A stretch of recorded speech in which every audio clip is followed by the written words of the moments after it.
आज का प्रातः क्लास है 23/4/63 का।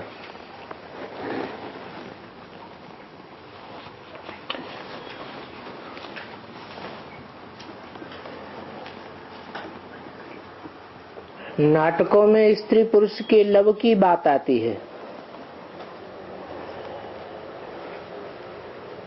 अब लव तो स्त्री का पति के साथ है ही,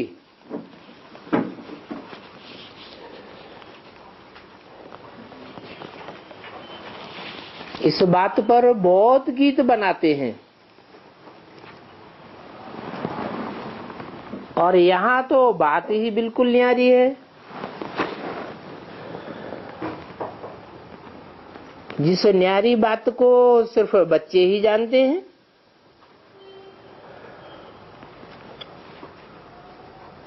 और ये भी जानते हैं कि किसके साथ लव है।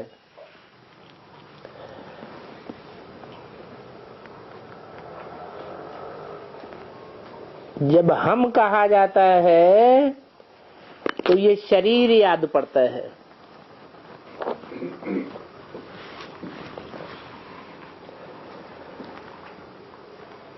जो ज्ञानी तू आत्मा बच्चे हैं वो जानते हैं कि हम शरीर के लिए नहीं कहा जाता है,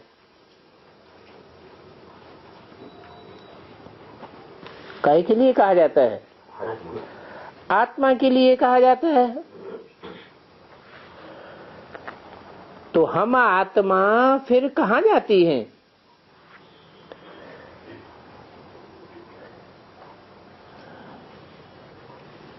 कहा जाता है मेरा शरीर।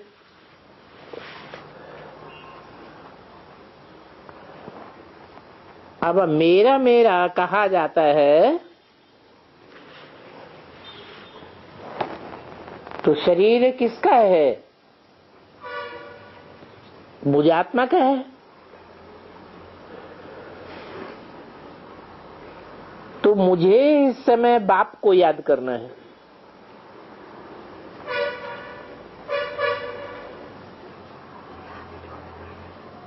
शरीर से मोह छूट जाता है।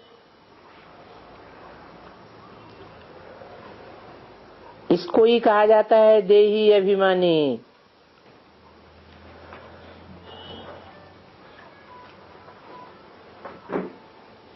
फिर देही अभिमानी को इन आर्गन्स द्वारा देही का जो बाप है उनकी ही मत पर चलना है।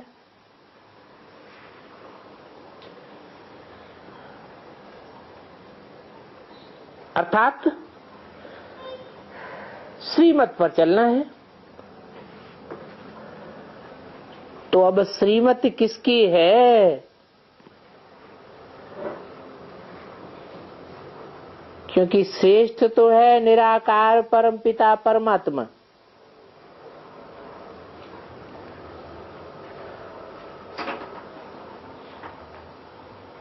परंतु आत्मा तो सभी क्या है? निराकार ही तो है। तो जो भी निराकार आत्माएं हैं उनमें कैसे पता चले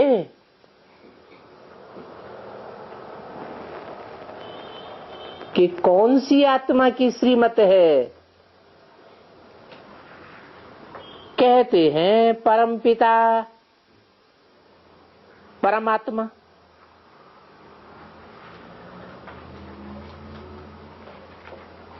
तो इस बात का ही दुनिया में रोला है,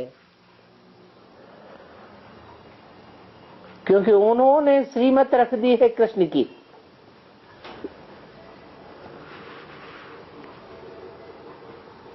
उन्होंने माने किन्होंने? भक्तों ने।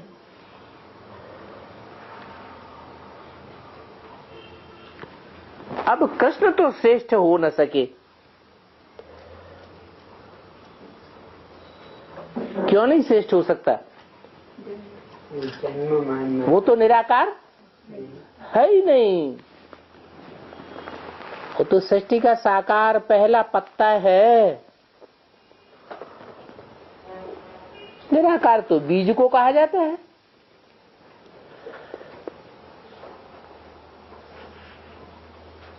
तो श्रेष्ठ से श्रेष्ठ तो सभी गॉड फादर को ही कहते हैं। कृष्ण बच्चे को कैसे कहेंगे? कृष्ण को नहीं कहेंगे।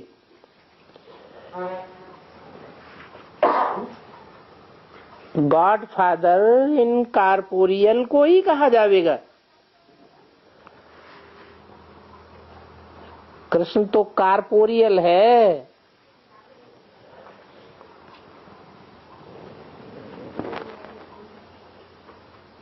और है कहाँ की बात?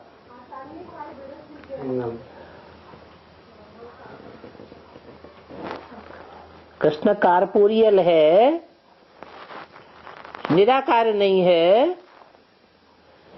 तो इस बात का भी फाउंडेशन कहाँ से पड़ता है? संगम में फाउंडेशन पड़ता है। कैसे? कृष्ण का कोई भी, कृष्ण उर्फ ब्रह्मा का कोई भी ऐसा फोटो नहीं है जो निराकारी स्टेज वाला हो।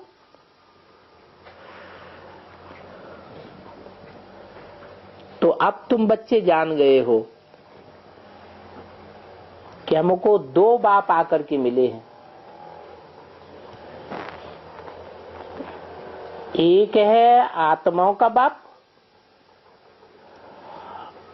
और एक है मनुष्य आत्माओं का बाप।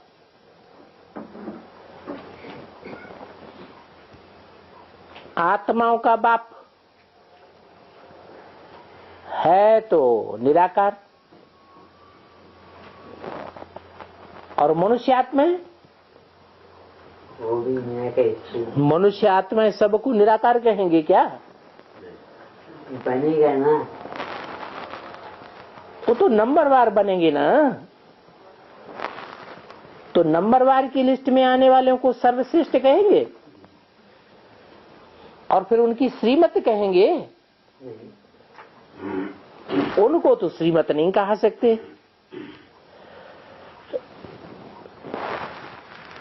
तो जो भी निराकारी स्टेज धारण करने वाली आत्माएं जन्म मरण के चक्र में आने वाली हैं,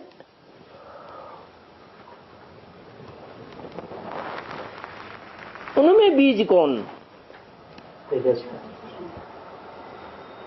जो आदि में भी है, मध्य में भी है और अंत में भी बीज ही है। बीज को बाप कहा जाता है। तो एक है आत्माओं का बेहद का बाप और एक है मनुष्य आत्माओं का बेहद का बाप।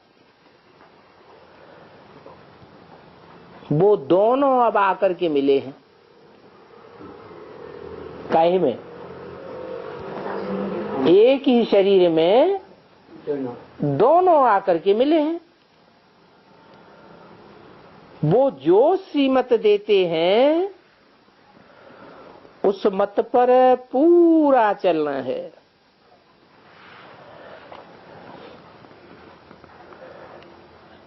तो अब श्रीमत हो जाती है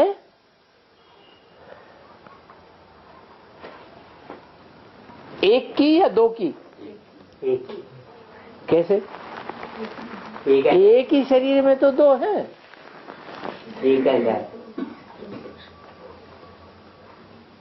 क्योंकि बाप दादा इकट्ठे हैं। दोनों में बाप कौन है और दादा कौन है?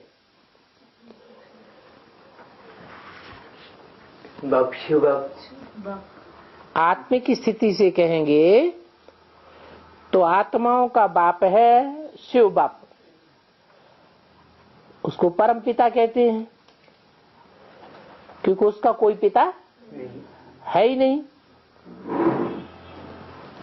वो मनुष्य आत्माओं के पिता का भी पिता है। तो जो मनुष्य आत्माएं हैं उनमें जो बड़ा है उसको दादा कहा जाता है। बाप दादा दोनों इकट्ठे हुए ना,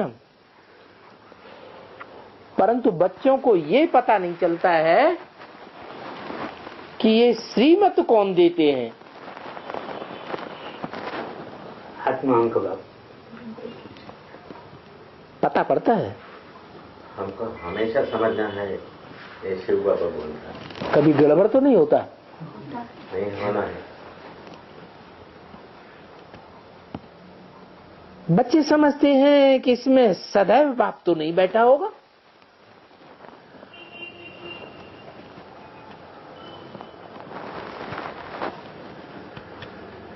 सदैव कोई सवारी करता है क्या?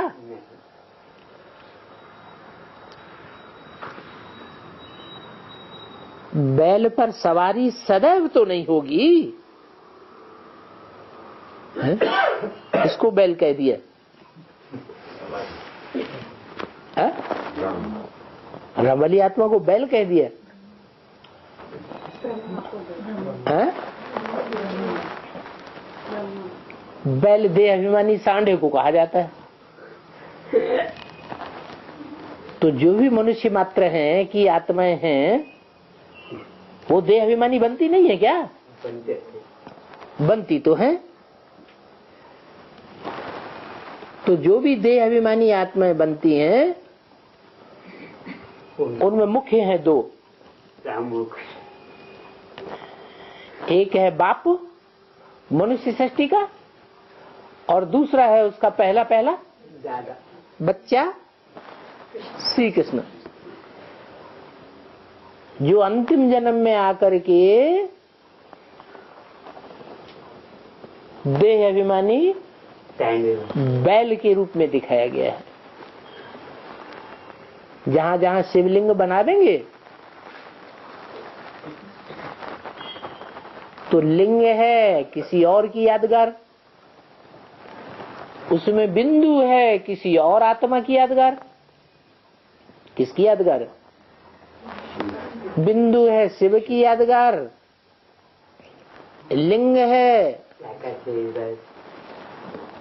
मनुष्य सृष्टि के बाप के साकार स्वरूप की यादगार, और जो बैल दिखाते हैं वो किसकी यादगार है?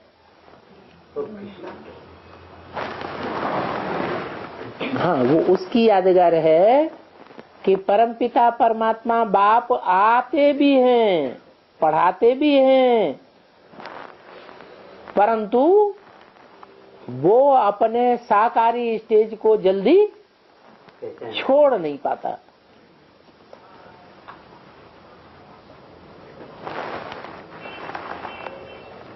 तो बाप बैल में आवेंगे या मनुष्य में आवेंगे?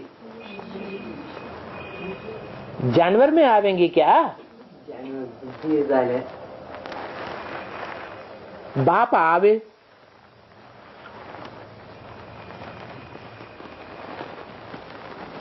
और कोई पहचान न पावे तो उसे जानवर बुद्धि कहें या मानवीय बुद्धि कहें? जानवर भी तो अपने बाप को पहचान लेते हैं।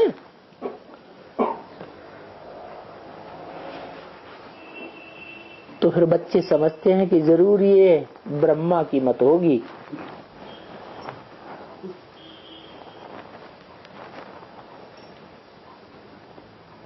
ब्रह्मा भी एक है, ब्रह्मा, और एक है प्रजापिता ब्रह्मा। तो बाप कहते हैं फिर भी ब्रह्मा की मत गाई हुई है, चाहे प्रजापिता ब्रह्मा हो और चाहे ब्रह्मा हो। हाँ, कृष्ण की मत नहीं गाई हुई है, न शिव की मत गाई हुई है। क्यों? शिव तो बिंदी का नाम है, बिंदी कैसे मत देगी? मत देने के लिए मुख चाहिए। तो ब्रह्मा की मत गाई हुई है। ब्रह्मा का नाम बाला है। कहाँ? शास्त्र शास्त्रों में ब्रह्मा का नाम बाला है किस रूप में?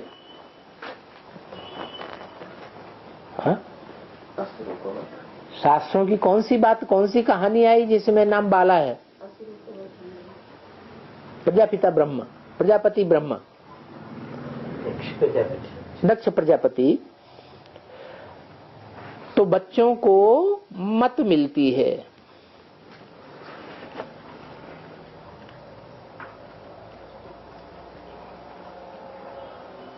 श्रीमद् भगवत गीता में जो श्रीमत है ये भी पता निकालना पड़े कि गीता में किसकी मत है। ब्रह्मा की मत है या शिव की मत है?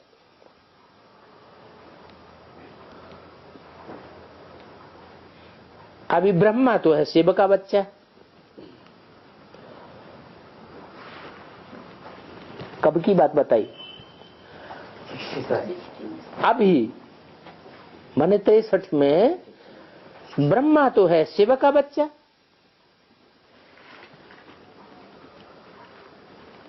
शिव का बच्चा, शिव तो बिंदी का नाम है। बिंदी का बच्चा होता है क्या? है? बच्चा तो रचना हो गई, बाप रचयिता हो गया और आत्मा तो अनादि है कि रचयिता रचना होती है। तो ब्रह्मा तो है शिव का बच्चा।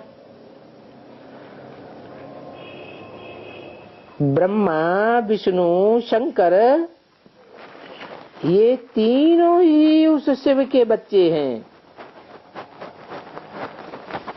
उस कह के दूर क्यों कर दिया?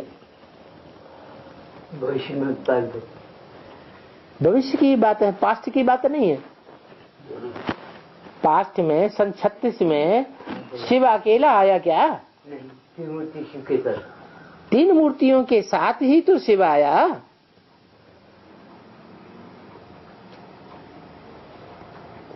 तो सिर्फ ब्रह्मा ही नहीं, ब्रह्मा, विष्णु, शंकर तीनों उस शिव के बच्चे हैं, चाहे पास्ट में कहें और चाहे फ्यूचर में जो पार्ट होने वाला है उसके लिए कहें। ब्रह्मा को आदिदेव कहते हैं। त्वम आदिदेव है, पुरुष है, पुराण है, शास्त्रों में गायन है। तुमस्य जगतस्य परम निधानम।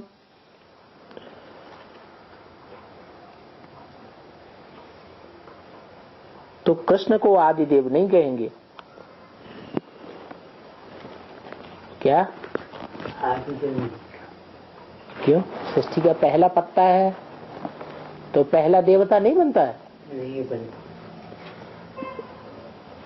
रचयिता पहला पत्ता तो है, परंतु जो भी देवात्माएं हैं उनमें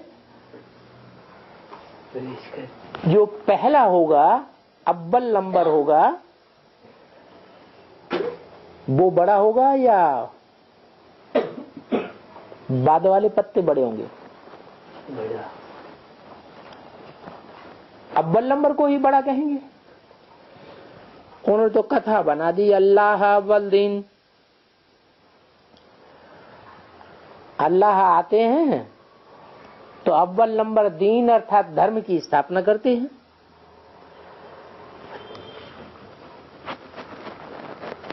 तो अल्लाह किस में आवेंगे? कृष्ण में आवेंगे क्या? कृष्ण को तो आदिदेव नहीं कहेंगे। शास्त्रों में किसको आदिदेव कहा है? कृष्ण को कहा है कि शंकर की स्तुति में कहा है? शंकर के लिए कहा है। अगर कृष्ण को कहें कि आदिदेव है तो तो फिर आदिदेव कहने से राधे का नाम तो आता नहीं है।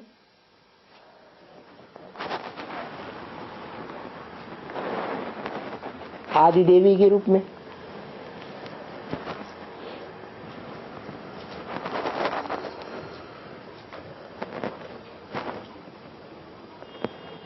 कृष्ण को आदिदेव कहें तो राधे वो भी आदि देवी हुई या नहीं हुई? होना चाहिए। लेकिन शास्त्रों में गायन है कि राधे आदि देवी है, नहीं। तो ये पॉइंट्स समझाई हुई हैं, परंतु बच्चों को विस्मृति हो जाती है, इसलिए फिर से समझाया जाता है। बाबा रिफ्रेश कराते हैं। बाबा जानते हैं कि बच्चे बहुत पॉइंट्स भूल जाते हैं, तो बताते हैं कि जगदम्बा और जगत पिता दोनों ही नामी ग्रामी हैं।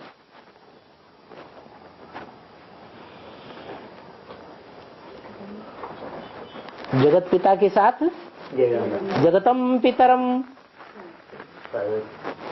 तो जगत का पिता हुआ ना, जगतम पितरम वंदे पार्वती परमेश्वरो, ऐसे कहा जाता है। तो जगदम्बा और जगत पिता दोनों बहुत नामी ग्रामी हैं शास्त्रों में।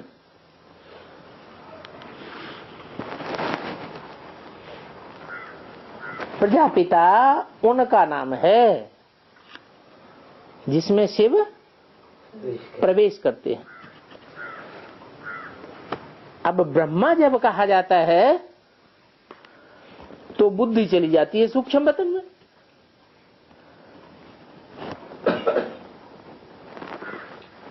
ब्रह्मा को कहाँ का वासी समझते हैं? सूक्ष्म वतन वासी समझते हैं। अब प्रश्न उठता है कि सूक्ष्म वतन में से श्रीमत देंगे क्या? श्रीमत किसको कहें? वो सूक्ष्म वतनवासी ब्रह्मा तो है आकारी। जो आकारी है उसमें आवाज तो निकल नहीं सकती, वो तो सब्टिल वर्ड हो गई। और कृष्ण है साकारी। तो मनुष्य कहेंगे आकारी ब्रह्मा कैसे मत देंगे?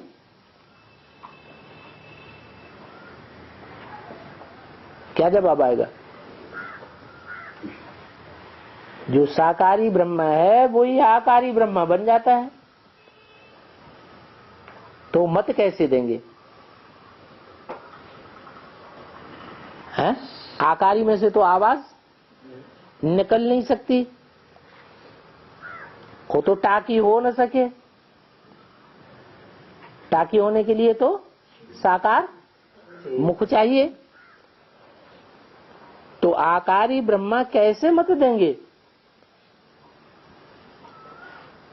जरूर कोई साकार में प्रवेश करना पड़े, क्योंकि मत तो साकार ही देंगे ना।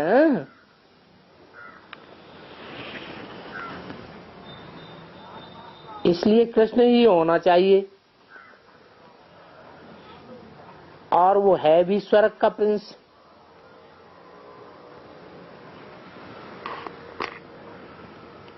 और ब्रह्मा तो है सूक्ष्म वतन में।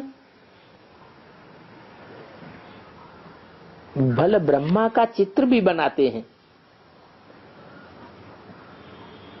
तो चित्र कहां से बनते हैं? सूक्ष्म वतन के बनते हैं या साकारी दुनिया के बनते हैं? चित्र तो चरित्र की यादगार है, और चरित्र जो खेड़े जाते हैं वो तो साकारी दुनिया में खेड़े जाते हैं। चित्र ब्रह्मा का बनाते हैं क्योंकि सूक्ष्म वतन का तो कुछ बना ही नहीं सकते, इसलिए स्थूल में ब्रह्मा का चित्र बनाए रखा है। तो फिर कहेंगे ब्रह्मा तो सूक्ष्म वतनवासी है, तो भला ब्रह्मा की मत कैसे मिले? तो जरूर उन्हों को स्थूल वतन में आना पड़े।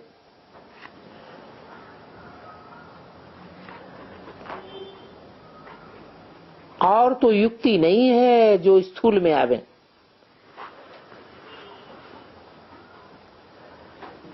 ये तो कोई कह न सके कि सूक्ष्म वतनवासी ब्रह्मा यहां आ सकता है।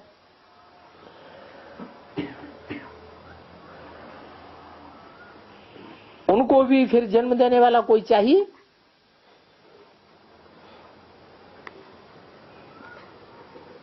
प्रजापिता ब्रह्मा की भी मां चाहिए। क्या कहा? मां चाहिए। प्रजापिता है मनुष्य सृष्टि का बीज और उसकी भी मां चाहिए। तो जो भी मनुष्य हैं उनको ब्रह्मा जरूर चाहिए। तो फिर कौन हुआ वो ब्रह्मा जो प्रजापिता की भी अम्मा हो? नहीं तो अम्मा के बगैर पैदा कैसे हो? कृष्ण के माँ बाप भी तो मशहूर हैं।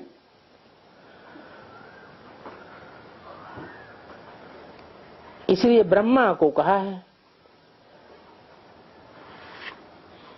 ये ब्रह्मा है साधारण मनुष्य, जिसमें मैं आता हूं। कौन सा ब्रह्मा? वो 63 में था। फिर ये मुरली कब की है? आता हूँ। यह ब्रह्मा है साधारण मनुष्य, जिसमें मैं आता हूँ। भविष्य भी आदि में भी। हाँ, मैंने उस ब्रह्मा की बात बताई जिसमें परम पिता परमात्मा पिता के रूप में आते हैं, श्रीमत देते हैं। परंतु इस बात को दुनिया नहीं जानती है कि मैं किस ब्रह्मा में आकर के श्रीमत देता हूं।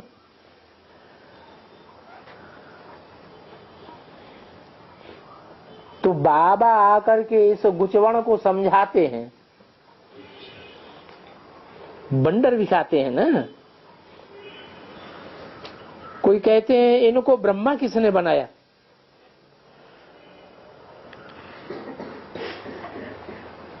ब्रह्मा किसकी रचना है? ब्रह्मा का बाप कौन?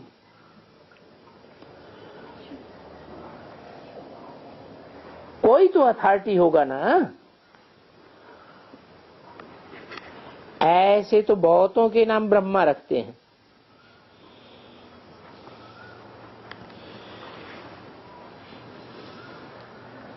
तो इस बात पर समझाते हैं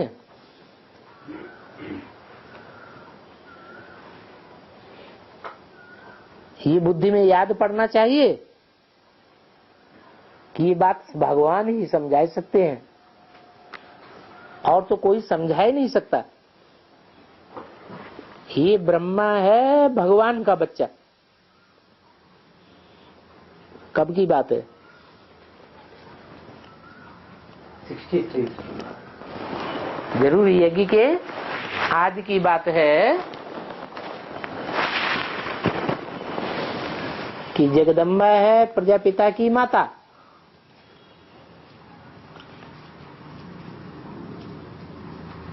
क्योंकि पहला ब्राह्मण भी चाहिए।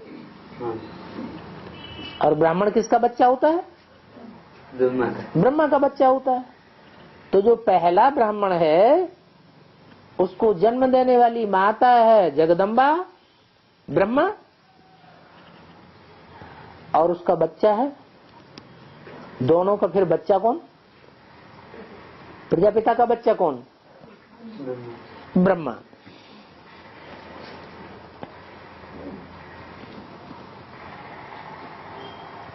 तो इस बात पर समझाते हैं,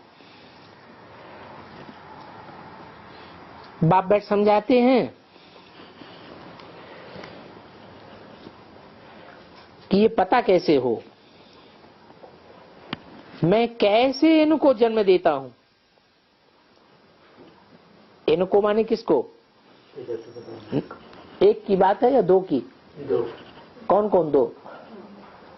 इनको माने ब्रह्मा को और प्रजापिता ब्रह्मा को कैसे जन्म देता हूं। ब्रह्मा विष्णु शंकर को जन्म कौन देते हैं? ये कोई भी नहीं जानते हैं।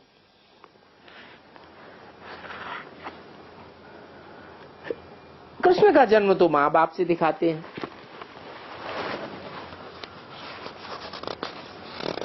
फिर ब्रह्मा का जन्म किससे हुआ?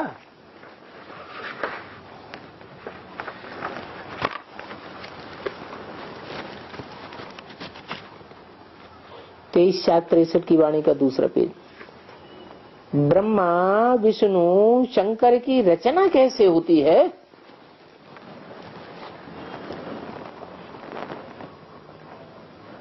अब रचना सूक्ष्म वतन में होती है या साकार वतन में होती है? रचना और रचयिता का संबंध तो साकार वतन का है।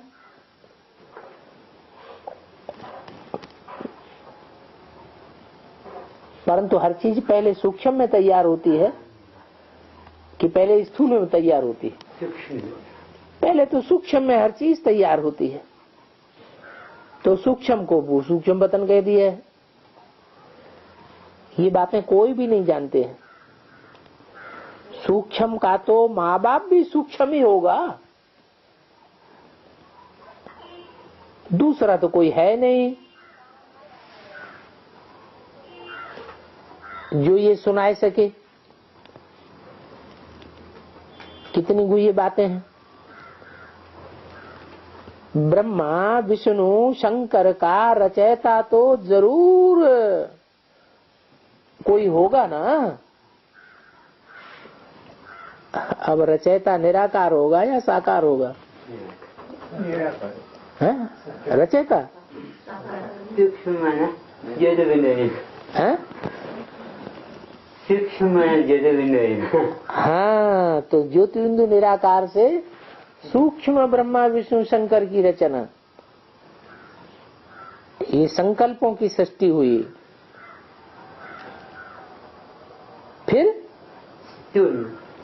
फिर स्थूल में भी चाहिए ना। एक ही परमपिता परमात्मा है जो ब्रह्मा विष्णु शंकर द्वारा कर्म करवाते हैं, तो जरूर रचना भी उसने ही रची होगी। बाप तो जरूर चाहिए। वो बाप ही आकर के समझावेंगे ना। तो वो आकर के इन द्वारा समझाते हैं। किन द्वारा? प्रजापिता और ब्रह्मा द्वारा। पहले किसके द्वारा? क्यों? पहले ब्रह्मा में आए या प्रजापिता में आए?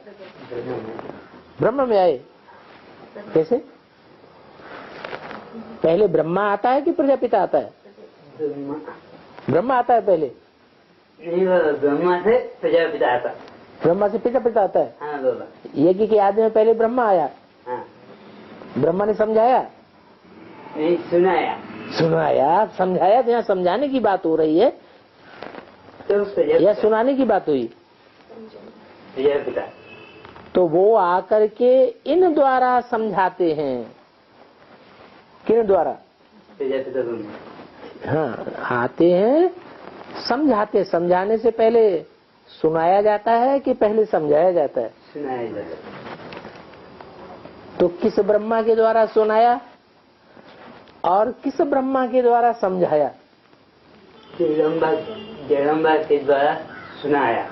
जगदम्बा के द्वारा आदि में आदि ब्रह्मा के द्वारा सुनाया और समझाया प्रजापिता। बाप ने बाप के रूप में प्रजापिता के द्वारा समझाया। ब्रह्मा विष्णु शंकर द्वारा स्थापना विनाश पालना कराने वाला जरूर उनसे ऊंच होगा। किससे? जिन द्वारा आकर समझाते हैं। जगत पिता जगदम्बा के मुकाबले जरूर स्थापना पालना विनाश करने वाला ऊंच होगा, परंतु कृष्ण तो हो न सके। क्यों? कृष्ण तो क्या? कृष्ण तो हुआ मनुष्य,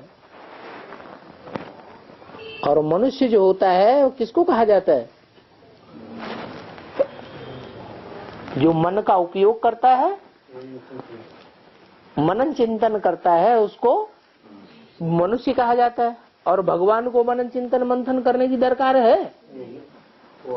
भगवान तो असोचता है। तो कृष्ण तो मनुष्य हुआ, और वो ब्रह्मा विष्णु शंकर हुए देवताएं।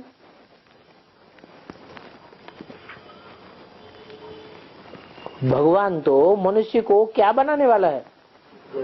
देवता बनाने वाला है। तो उन देवताओं से भी ऊपर में जाओ, कौन है? शिव है। तो ऊपर में है मूल वतन। स्थूल सूक्ष्म और मूल वतन गाया जाता है, और मूल परम धाम को कहा जाता है मूल वतन, और वो है सूक्ष्म वतन। मूल वतन में कौन रहता है? मूल वतन में तो जरूर मूल ही रहता होगा। ये जो शरीर धारण किए हैं भिन्न भिन्न, उनका मूल कारण कौन है? आत्मा। तो जो मूल कारण है वो कहाँ रहता है? मूल वतन में। तो मूल वतन में रहती है आत्माएं, और सूक्ष्म वतन में कौन रहता है? ब्रह्मा विष्णु शंकर, जो सूक्ष्म वतनवासी है। तो ये बातें बड़ी सिंपल हैं, परंतु तुम्हारे लिए तो सिंपल है, और दुनिया के लिए तो सिंपल नहीं है। तो अपन को क्या बात सिद्ध करनी है?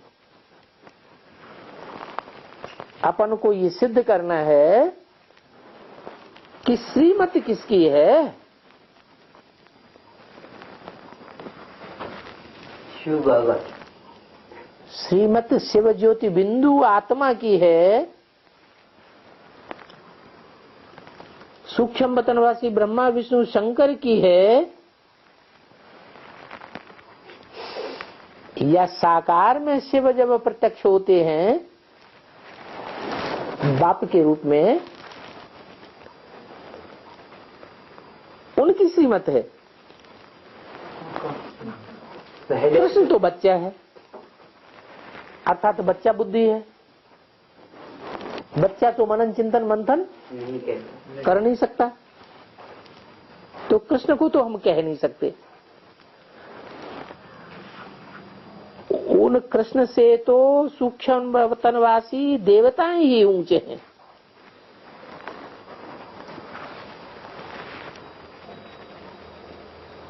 कहते हैं ब्रह्मा द्वारा मनुष्य सृष्टि पैदा हुई है। शास्त्रों में ज्ञान किस बात का है? मनुष्य सृष्टि किससे पैदा हुई? ब्रह्मा द्वारा सृष्टि पैदा हुई। अब कृष्ण द्वारा थोड़ी कहेंगे। ब्रह्मा ही ऊंच गाया हुआ है, कृष्ण तो मनुष्य हो गया।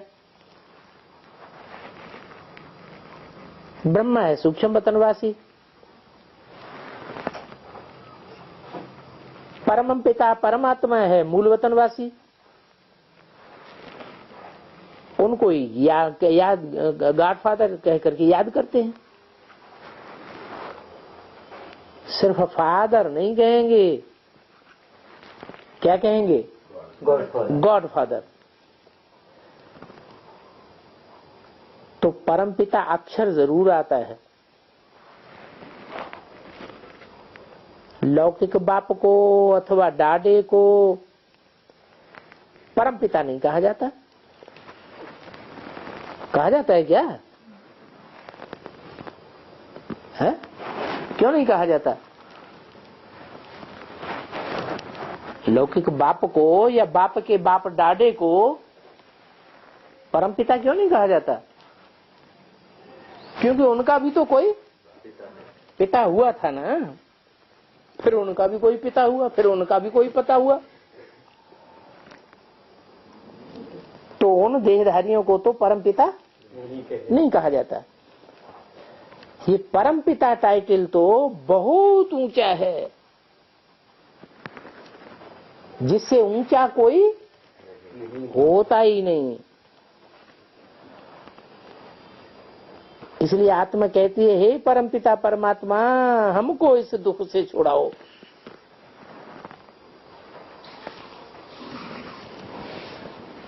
साकार बाप अथवा दादा से थोड़ी कहते हैं। कहते हैं, हे परमपिता परमात्मा, हमारी ये आस पूरी करो। तो अभी आस पूरी करने वाला ऊंच ते ऊंच है परमपिता परमात्मा।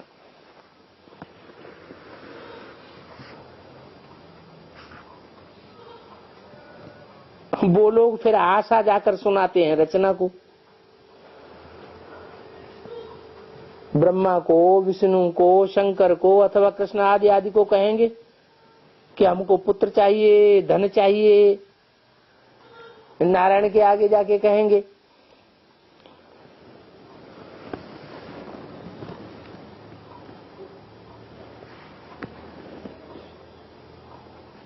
अब ये ब्रह्मा तो कोई मांगता नहीं। कृष्ण के पास जाकर ऐसे भी नहीं कहेंगे कि हमको राजाओं का राजा बनाओ। मना कृष्ण ने थोड़ा ही राजयोग सिखाया जो राजाओं का राजा बनावे। ये तो गीता में ही भगवान ने कहा है कि मैं तुमको राजाओं का राजा बनाता हूं। कृष्ण तो स्वयं प्रिंस था, प्रिंस को फिर राजाई किसने दी होगी? जरूर उसके बाप ने राजाई दी होगी। फिर बाप के पास राजाई कहां से आई?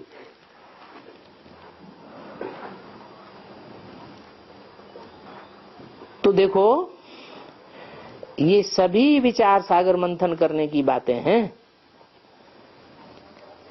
कृष्ण के मंदिर में जाते तो हैं,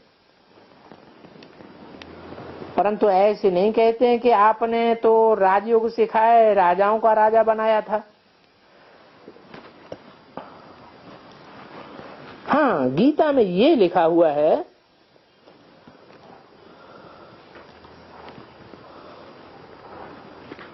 मैं तुमको नर से नारायण बनाता हूं। शास्त्रों में गायन है, हे कृष्ण नारायण वासुदेव, अर्थात कृष्ण और नारायण दोनों 16 कला संपूर्ण, ये तो देवताएं हैं। तो वो बनाने वाले हैं या खुद बनने वाले हैं? कृष्ण या नारायण जो बनते हैं वो बनने वाले हैं या दूसरों को बनाने वाले हैं? वो तो बनने वाले देवता हैं। 16 कला संपूर्ण है, कलाओं में उनको बांधा हुआ है। और भगवान को कलाओं में बांधा जाता है क्या? भगवान को तो ज्ञान सूर्य कहा जाता है। सूर्य कलाओं में बांधा जाता है क्या? वो तो कलातीत है।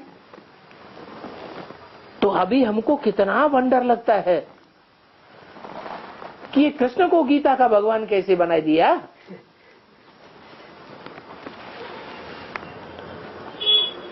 क्योंकि कृष्ण ही तो श्री नारायण बनते हैं, तो बनाने वाला कोई दूसरा चाहिए या स्वयं कृष्ण ही अपने को बनाता है नारायण?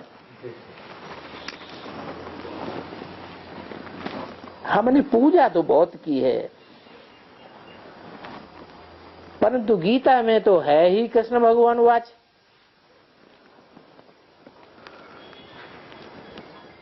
और भगवान तो राजयोग सिखाने आया। भगवान ने कहा मैं राजाओं का राजा बनाता हूं।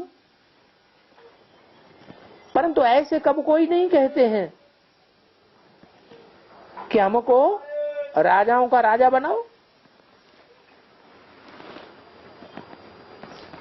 गीता पढ़ते हैं, गीता सुनाते हैं, तो कोई वहां सभा में कहते हैं,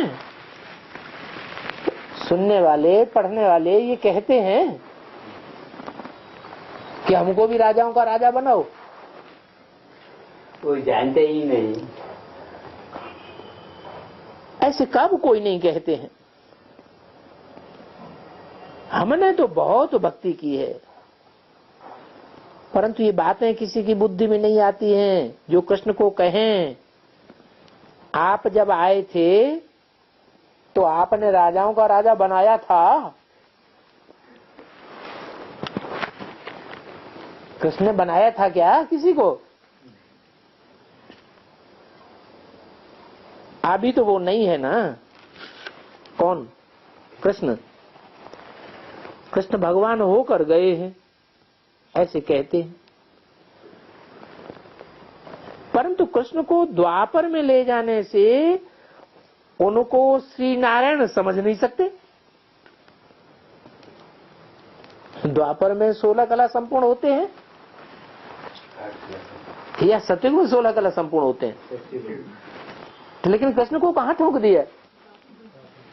कौन सी युग में ले गए? द्वापर में ले गए। तो द्वापर में तो ज्यादा से ज्यादा 8 कलाएं रह जाती हैं। वहां तो नारायण नहीं समझ सकते। अगर कृष्ण ही भगवान होता तो फिर उनसे क्यों नहीं ये कहते कि हमको राजाओं का राजा बनाओ? आपने ही हमको राजयोग सिखाया था। सुनने वाले इतना गीता ज्ञान सुनते हैं, औरों को सुनाते भी हैं, लेकिन ये तो कोई नहीं कहता कि हमको राजाओं का राजा बनाओ। जो चीज उसने दी वो ही फिर उनसे मांगनी चाहिए ना। अगर कृष्ण ने राजाओं का राजा बनाया तो फिर कितने जन्मों से गीता सुनते चले आए। कोई ने ये इच्छा जाहिर की कि हे गीता के भगवान कृष्ण हमको भी राजाओं का राजा बनाओ। मनुष्य से देवता बनने की तरकीब बताओ।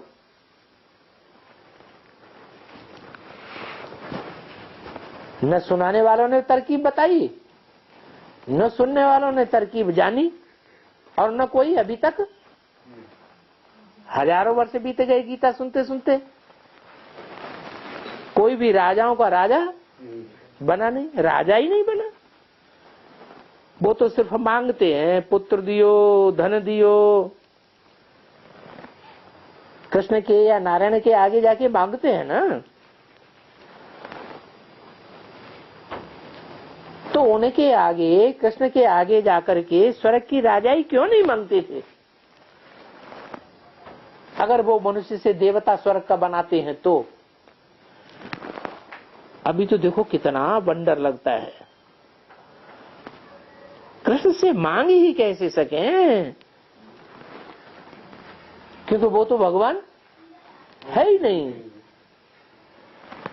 अच्छा, वो कृष्ण कब आया था? ये भी पता कैसे पड़े? क्या द्वापर में आया था? द्वापर में तो 8 कलाएं भी नहीं रहती। कहते हैं द्वापर के अंत में कृष्ण आया।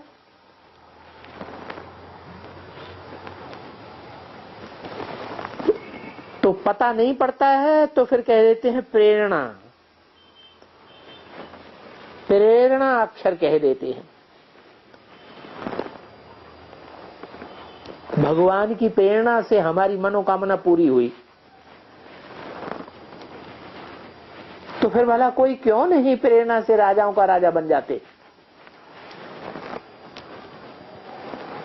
भगवान क्यों नहीं प्रेरणा से राजाओं का राजा बना देते?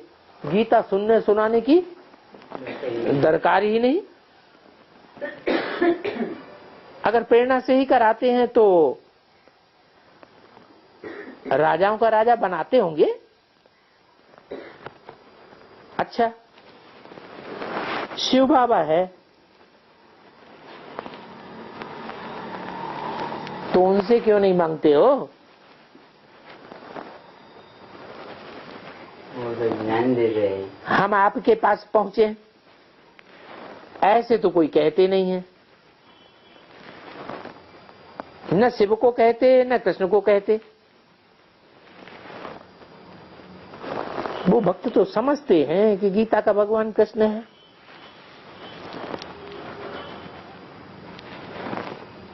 तो दो बातें हैं, कृष्ण का नाम दे करके शिव का नाम गुम कर दिया है। अब कृष्ण का नाम तो है नहीं, उनसे कुछ भी नहीं मिल सकता।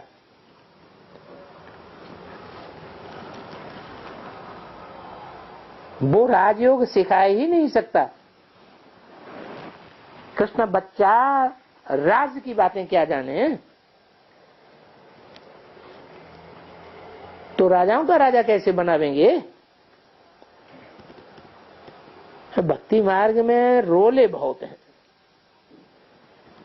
तो अभी बाप श्रीमत देते हैं।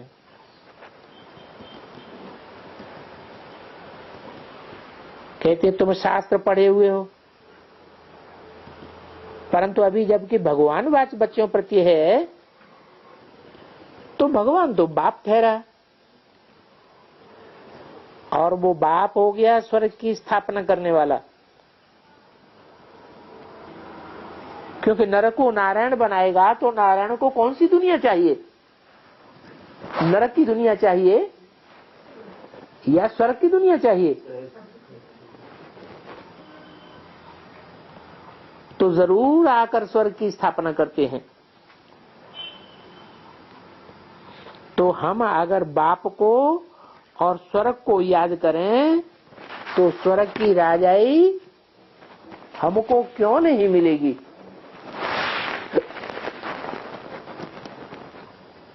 तो 63 की वाणी का तीसरा पेज।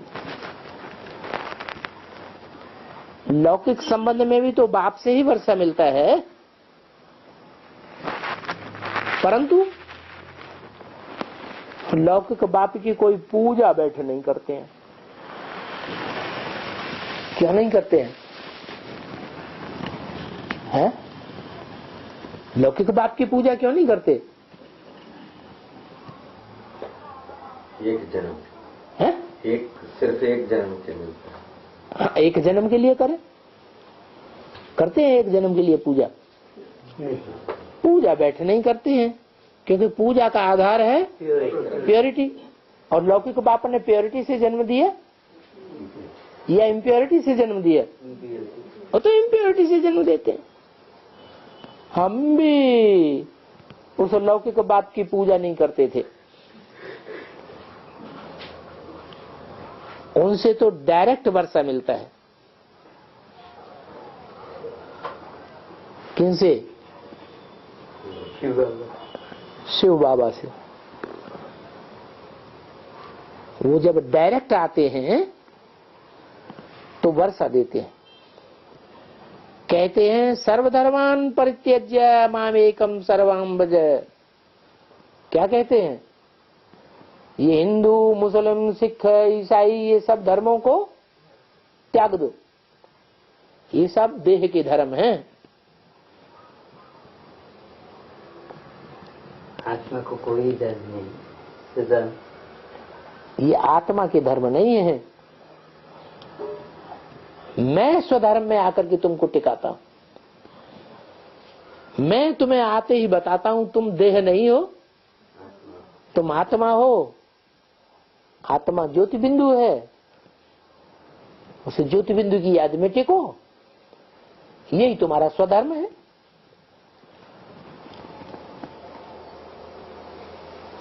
तो हम तो जानते हैं कि बाबा स्वर्ग की स्थापना करने वाला है,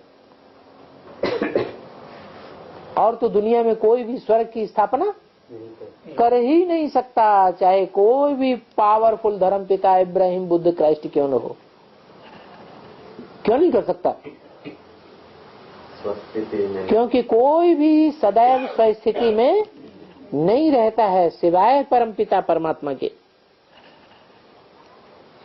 इसलिए वो ही आकर के हमको स्वस्थिति का ज्ञान देते हैं। वो ही सबकी स्थापना करने वाला है। बाबा कितनी सहज बात कहते हैं, कहते हैं सिर्फ मुझे याद करो। क्या सिर्फ माने? दूसरों को नहीं। माम एकम याद करो। माम एकम का क्या मतलब? दूजम को याद ना करो है? एक बिंदी को कोई याद करता है? जब कहते हैं माम एकम याद करो, तो एक या दो या तीन का अंतर कैसे पता चलेगा? बिंदु बिंदु को याद करने से पता चलेगा। ये बिंदु शरीर में प्रवेश करे तब वो प्योरिटी का पता चले।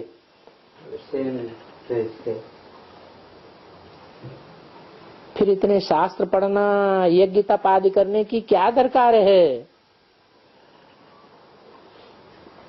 जबकि कहते हैं मुझे एक को ही याद करो। क्या ये शास्त्र आदि जो बने हैं वो पहले बने या भगवान ने आकर के पहले ज्ञान दिया? भगवान ने आकर के जो पहले ज्ञान दिया संगम युग में, बाद में फिर उसके शास्त्र बने। जैसे और धर्म पिताएं आते हैं, पहले धर्म स्थापना की बातें बताते हैं, धर्म की धारणाएं सुनाते हैं, फिर बाद में उनके बाइबल कुरान आदि शास्त्र बनते हैं। तो बाप कहते हैं ये बाइबल कुरान आदि शास्त्र जैसे रचना है, वैसे ये तुम्हारे शास्त्र भी ये रचना है। रचना से रचना को वर्षा नहीं मिलता है। कैसे मिलता है? रचयिता बाप से वर्षा मिलता है। तो ये शास्त्रों से जो यज्ञ तप जप आदि बातें निकली हैं, इनसे मेरे को कोई, तुमको कोई मेरे से वर्षा नहीं मिल सकता। न मेरे से आके कोई मिल सकते हैं और न वर्षा प्राप्त कर सकते हैं। कैसे वर्षा प्राप्त कर सकते हैं? कहते हैं मेरी श्रीमत पर चलो, मामेकम याद करो और मेरी श्रीमत पर चलो। मैं आया हूं स्वर्ग की स्थापना करने। गाया भी जाता है तुम माता पिता हम बालक तेरे। हमको उस बाप ने अडॉप्ट किया है। उनको याद करने से बरोबर हम राजाओं का राजा बनकर बनेंगे, सखा भी वो बनेंगे। क्या कहा? भगवान के सखा भी कौन बनेंगे? कोई बनेंगे या नहीं बनेंगे? सखा माने फ्रेंड्स, साथी। एक जन्म के साथी या जन्म जन्मांतर के साथी? एक जन्म के साथी भगवान के बनेंगे। बाकी जन्म में भगवान के साथी नहीं बनेंगे। जन्म जन्मांतर के सखा का संबंध निभाने वाले। तो सखा भी वो बनेंगे, साथी अर्थात फ्रेंड्स भी वो बनेंगे। कौन बनेंगे बताओ? जो साथ देते। हद कौन है? कौन देते हैं साथ? कितने देते हैं साथ? कोई संख्या वंख्या है कि नहीं? 8 हैं जो आदि से लेकर के षष्ठी के कल्प आदि से लेकर के कल्पांत तक साथ निभाते हैं, सखा बनते हैं।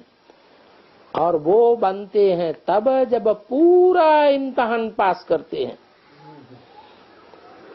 क्या? पूरा इम्तिहान पास करते हैं तो फिर सखा बनते हैं। कहते भी है खुदा दोस्त, गाया हुआ है खुदा दोस्त। तो वो बाप है स्वर्ग का मालिक। ये राजयोग है ही राजाओं का राजा बनाने वाला। अच्छा, ओम शांति।